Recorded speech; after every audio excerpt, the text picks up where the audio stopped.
Yo, what's up everyone? Alex here from Computer Headquarters, and I've got another Tri-Charge Stacking Slayer build. I've made quite a few Tri-Charge Stacking Slayer builds this season, this league, whatever you want to call it, and most of them have been Frenzy of Onslaught, but I've been branching off trying to experiment with other things just for fun.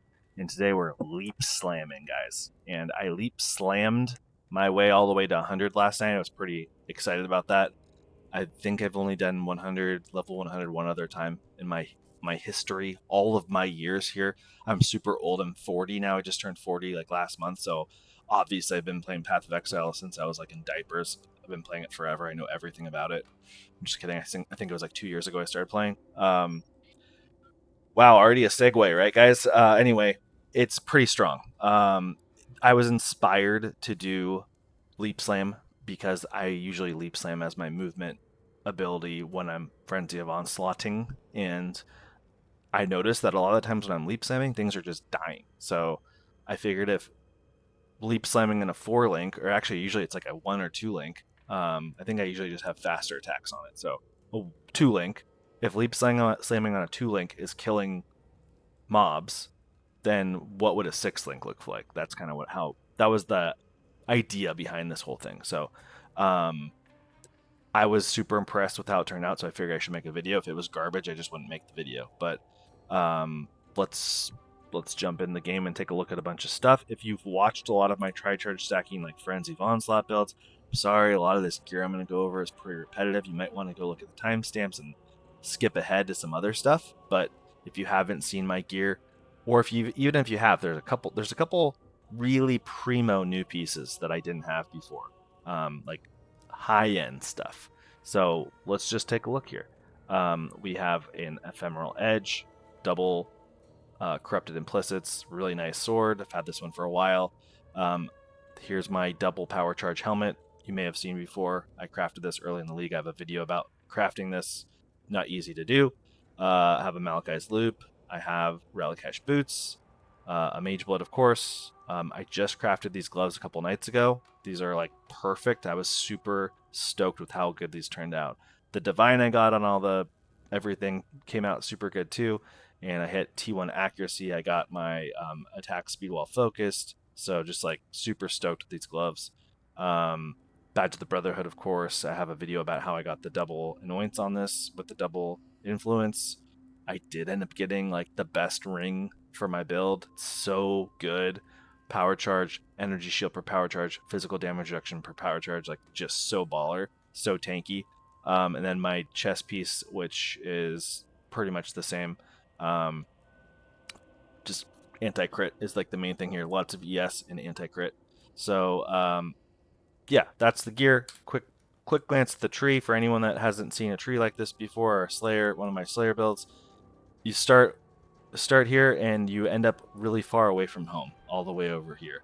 So let's just take a little travel around and take a talk about the important things along the way. So we have an impossible escape taking us over here where we're getting max Alres and Rage. We have our Elegant Hubris, which I always rant and rave about in like every video. It's one of the most powerful things in the game. If it's 57, 860, I'm getting 6 different nodes that give me 10% increased damage per charge, and then 4% energy shield per charge. So I'm just like tons of tankiness and damage in here. This league, I'm getting a couple rune crafts in here as well. Some mana reservation over here. Lots of tattoos pretty much everywhere I can tattoo. We've got Sublime Vision for Discipline there for another power charge. We have our Grand Spectrum, so we have a total of 3 of these. Each one has reduced effective chill because it's the only thing we're not immune to. So we're bringing it down to like a 30% chill with these Grand Spectrums. It's making us have a minimum of 9 Frenzy charges all the time for higher attack speed.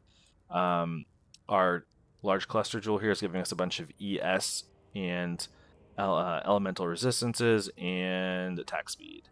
We have our Bound by Destiny here, and literally all 3 things we're getting because if you didn't notice, a lot of my gear is double influence to get these things that are on this exact Bound by Destiny. I bought this for like probably 20C early in the league. Very happy I bought it. But we're getting endurance charge when you get hit, so it's kind of like enduring composure. We're getting another power charge, and we're getting some ES regen. And then we have another cluster jewel over here, very similar to the other one, but it's attack speed, int, and energy shield. And then we are taking a medium over here with magnifier and vast power for additional AoE for our leap slam. And then our split personality here is giving us a bunch of strength we need for leap slam, and then more ES. And finally, we have our Watcher's Eye over here with triple discipline. All right, let's take a look at the gems that we're using. I'm not going to go through all the gems because you can just look at the POB if you want to see them all, but let's just talk about the 6 link. So of course we have our leap slam of groundbreaking. So groundbreaking is doing more damage than if I could talk, geez. Groundbreaking is doing more damage than regular leap slam. Then we have volatility, we have endurance charge, power charge. These are kind of like the 4 that you're going to definitely want for sure. And then the next 2 are kind of like the what can get moved around. So inspiration is needed right now because we're reserving so much mana that we need to make the cost of leap slam go down. And then we have awakened elemental attacks, which is for more damage. So yeah, it costs 27 mana right now, and we're reserving a lot of mana because discipline, tempest shield, arctic armor, and this auto exertion in particular is doing a lot of reservation. I don't really know how good this is, like an experiment. So like if there's anything in this build where I'm not really confident if it's the best choice, it's the auto exertion. I just haven't had a lot of time to experiment with it. On paper, it seems really good. But yeah, you can take that and move things around if you want to try playing a build like this. So let's also now take a look at POB. And I'm going to be honest with you guys, like I'm kind of just throwing this video out as quick as I can. I'm not spending tons of time preparing it and scripting it and stuff. I literally just loaded the POB right now. I don't know if there's anything on here that I accidentally clicked that shouldn't be clicked, but I'm pretty sure it's accurate. So it does say we're doing 382 million combined DPS, so that's a really awesome number for a leap slammer. Our hit pool is about 900k, and that is not with a mortal call. We have no mortal call. So typically when you see anyone that's around like 1 million EHP, they're usually always having a mortal call checked on POB. So, I'm just letting you know I'm not doing that. Frost Shield is on though, so we could turn that off and see what it looks like without Frost Shield. Let's do that. So all the haters can not whine and complain.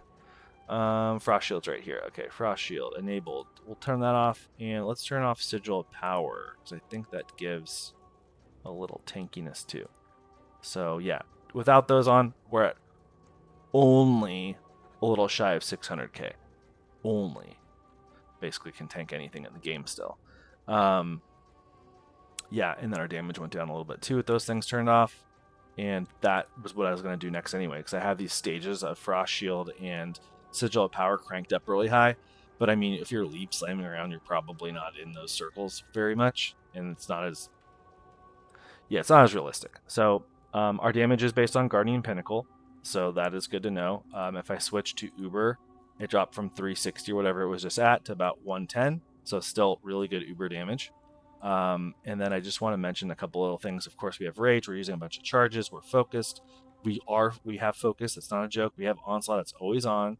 Have people argue with me about stuff like that. Enemies are always at close range if we're hitting them, and that's important because we have some accuracy related stuff with that. Shocks are actually shocking for 50. That's not a fake number. That really happens. That's max shock. And then we have negative 200 lightning resistance on the enemy through our Merc. That's a real thing too, okay? Our Merc is wearing Kingmaker, so we have in a Perkwolf's toe, so we have that stuff entered into the custom modifiers. Okay, hopefully I went over enough of the POB. I guess I didn't mention we're 90 all res, and our physical damage reduction is just like insane. And our ES leech is really good. Our ES regen's at 4,500. And I didn't even say this. We're just shy of 20k ES. So everything's looking real healthy. So yeah, I'm pretty much done with this recording right here. I actually recorded some stuff last night when I hit level 100. I recorded like a bunch of stuff in a row, and I'm just gonna throw that at you guys. I'm not gonna talk during it. Enjoy it. And if you guys have any other tri-charge stacking builds you want me to make for it, like a video of a different skill with tri-charge stacking, comment it below and let me know what you think of the video. Thanks, guys.